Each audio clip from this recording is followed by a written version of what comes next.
Oke, buat kalian yang mungkin lagi nontonin video ini, mungkin ada saudara, kerabat, atau adik, atau bahkan ya, even kalian sendiri yang lagi nontonin video ini masih pakai HP yang lumayan lawas. Bukan karena nggak punya uang, tapi karena ngapain sih gue spending money yang terlalu banyak itu buat sebuah HP. Cuman gue pakai cuman yang simpel-simpel aja. Contoh mungkin HP yang kita bicarain ini contoh tuanya ya, jadulnya versi kunonya tuh kayak Samsung Galaxy A02 ini, yang dimana kameranya begini, dengan finishing seperti ini, terlihat sekali cheap, murah ya, terlihat terkesan kuno. Ya kan, kalau kita lihat di bagian tampilannya, nih bagian layar ini belum AMOLED punya, padahal Samsung terkenal dengan AMOLED-nya, ya kan. Dan lu bingung mau upgrade kemana, tapi gua nggak mau tuh upgrade HP sampai keluar duit jutaan. Gue pengennya punya duit ratusan ribu, paling kayak cuman 100 atau 200 ribu dananya, budgetnya buat upgrade. Gue ada solusinya, lu tonton dulu video sampai habis. Dan kalau kita lihat HP-HP jadul kayak gini tuh, brightness-nya tuh udah nggak nampol. Ini brightness-nya full loh, tapi kayak kelihatan gelap aja gitu. Apalagi ini masih di dalam ruangan ya, apalagi dipakai di luar ruangan, bakal nggak kelihatan, bakal kayak jadi ini apa sih ini. Dan yang lebih chaosnya lagi, handphone ini nih belum Type C, yang dimana kalau lu emang jadiin handphone ini buat HP kedua, lu harus bawa dua kabel ya kan, entah itu lu pakai kabel iPhone yang Lightning atau Android yang udah Type C, atau lu harus bawa kabel yang buat yang satu ini karena belum Type C ya, jadi double lu bawa kabel. Memang untuk bagian bawahnya ada jack audio, lubang mikrofon, dan speaker, tapi udah kuno banget. Dan kalau kita lihat ke fitur kameranya, ya berapa banyak orang sih yang pakai kamera untuk HP-HP kedua, atau mungkin buat orang tuanya yang pakai HP tuh nggak terlalu butuh lah kamera-kamera yang gimana. Oke lah, kameranya hasil lagi gini, udah cukup lah, enough lah. Tapi itu adalah poin kesekian lah. Dan yang lebih parahnya lagi kalau kita ulik-ulik untuk masalah fiturnya itu nggak hanya fitur di menu settingan, fitur di kamera, bahkan sampai settingan kamera ya, semua itu terkesan simple, polos, kayak nggak ada apa-apa gitu. Kayak there's nothing something yang bisa dibanggakan gitu untuk settingan kameranya, yang dimana mungkin ya ketika kita ingin foto, kita butuh yang namanya fitur kayak ada mode malamnya ya kan, foto-foto bareng keluarga, itu kan ngebantu banget. Dan lu sampai sekarang tuh bingung gitu, gue pengen upgrade gitu, pengen berasa beda HP-nya tapi nggak mau keluar duit banyak. Nah ini salah satunya, ini ini adalah Itel A70. Dalam beberapa hari ini gue udah bahas handphone ini beberapa kali ya, karena konteks itu berbeda-beda ya, antara konten A, B, C, 1, 2, dan 3 dan lainnya itu pasti beda isi kontennya, meskipun visualisasi videonya sama-sama aja. Nah, handphone yang bakal gue bahas ini adalah handphone yang menurut gue bukan cocok buat orang yang make hardcore heavy duty terhadap handphone ya, melainkan handphone ini cocok buat orang yang sudah terbiasa pakai HP murah jadul ya, tapi nggak pengen upgrade nambah banyak, pengennya cuma upgrade kayak cuma nambah 100-200 ribuan. Ya jawabannya ini adalah salah satunya ini yang mungkin cocok buat kalian. Kenapa ini bang yang lu rekomendasiin buat ngegantiin HP jadul ya? Yang pertama adalah budgetnya murah meriah kentang parah. Dan yang poin kedua adalah storage-nya gede. Lu nggak usah fokus ke RAM 12 GB. Kita pinggirin itu aja dulu. Storage-nya ini 64 GB, yang dimana kalau HP jadul itu 16 GB storage-nya. Sorry, mulai dari 8 GB untuk Samsung jadul ya. 8 GB, 16 GB, mentok di 32. Ini 64. Lu nambah ratusan ribu, udah upgrade storage, udah upgrade RAM. Biasanya Samsung jadul RAM-nya 1,5 GB sampai 2 GB. Ini RAM-nya 12 GB.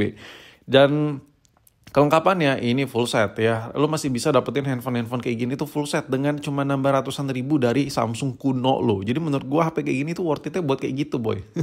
Bukan berarti RAM-nya 12 GB lo jor-joran buat ngegame ya. Situ sehat, lau sehat. Mending cek spek dulu bos ya kan. Jadi ngegas banget gue. Nah, yang kalau kita buka dari packagingnya ini dapat kartu garansinya. Ini ada adaptornya juga udah 2 ampere. Gue udah jelasin di video-video beberapa belakangan ini, selalu gue jelasin ya kan. Adaptornya ini juga udah Type C ya, jadi udah lebih kencang pengecasannya dibandingkan Android lu yang masih belum support Type C. So nggak usah diraguin ya kan kalau untuk masalah pengecasannya. Dan ini juga udah including kabel yang udah support 2 ampere yang sesuai dengan adaptornya. Jadi lo bayangin ya, lo mungkin lagi pakai HP Samsung atau HP jadul apapun itulah yang harganya kayak 500 ribu, 600 ribu. Ya come on, jual itu nambah sedikit 100-200 ribuan. Beli yang beginian, ini bisa lo pakai sampai bertahun-tahun ke depan. Yang pertama, poin kenyamanannya banyak nih. Yang pertama ini ada garansi resmi Indonesianya. Yang kedua, handphone ini nih udah gue coba pakai ya. Gue udah pernah bikin konten ini beberapa bulan yang lalu dan handphone ini gak ada problem, enak-enak aja. Jadi menurut gue kalau dipakai buat pemakaian yang ringan, I think nggak ada masalah sama HP ini. Ini adalah salah satu HP yang lumayan jos. Nah sekarang gue ngomongin soal displaynya. Kalau tadi gue kasih lihat, gue spill di awal video, menit-menit awal, itu Samsung itu di brightness mentoknya tuh kayak gitu, gelap kan. Nah ini beda, there's another level bos. Ya meskipun handphone ini tuh HP kentang padahal ya kan. Tapi another level, karena udah beda zaman juga. Yang satu rilis tahun berapa, ini rilis tahun berapa.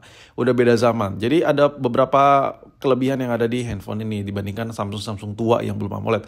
Yang pertama, kecerahannya lebih pekat. Yang kedua, warnanya lebih hidup ya. Jadi kalau lu nonton video, lu atau baca berita, itu lebih nyaman di mata. Nggak bikin mata tuh sakit. Karena kalau HP itu layar terlalu gelap, lu tuh kayak terlalu fokus gitu. Itu bikin pusing, apalagi di luar ruangan. Nah, dengan lu pakai HP-HP yang baru kayak gini, itu menambah kenyamanan lah. Lu kayak baca-baca artikel, baca berita, nonton YouTube sesekali, itu enak banget. Even sampai layarnya tuh gue deketin ya kameranya, agak-agak gue zoom sedikit, dia tak terlihat pecah ya. Jadi resolusinya jauh lebih nampol ketimbang HP-HP jadul pada umumnya. Lu bayangin cuma nambah ratusan ribu, upgrade-nya lumayan banget. Gue coba sebutin upgrade-nya ya. Upgrade Type-C, upgrade layar, upgrade kamera, upgrade fitur, upgrade storage, upgrade RAM, semuanya di-upgrade dengan nambah ratusan ribu. Ya mungkin kalau lu pakai Samsung emang terkenal overpriced dengan harga segitu ya. Tapi ya Samsung, kita nggak bisa bilang overpriced juga, mereka punya merek. Kalau kita fokus ke kamera yang ada di handphone ini lengkap sekali, udah kekinian sekali. Budget cuma nambah ratusan ribu, tapi lu seketika kayak dapat HP spek terbaru banget kameranya. Untuk settingan-settingan videonya, settingan kameranya, semua tuh kekinian sekali. Sekali intinya, jadi udah beda jauh banget. Nah ini gue tes juga buat rekam video juga oke gitu. Gue punya penilaian tersendiri terhadap kamera dari si Itel A70 ini. Yang menurut gue nilai kameranya ini sekitar dari 1 sampai 10, 7 lah. 7, dan untuk perekaman video 1 sampai 10 gue bisa bilang 8 lah. Tapi itu untuk pemakaian daily use untuk kebutuhan pribadi ya. Untuk konten konsumtif pribadi aja, bukan lu yang profesional gitu, sebagai profesional orang ngerekam buat nyari duit, enggak.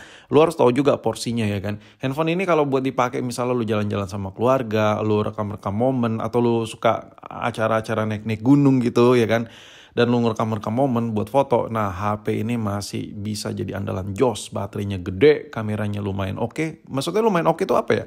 Kameranya tuh sesuai dengan harganya. Jangan pula lu bandingin HP ratusan ribu, lu bandingin dengan kamera HP 20 juta. Ya, lau nggak ngotak tandanya, ya kan?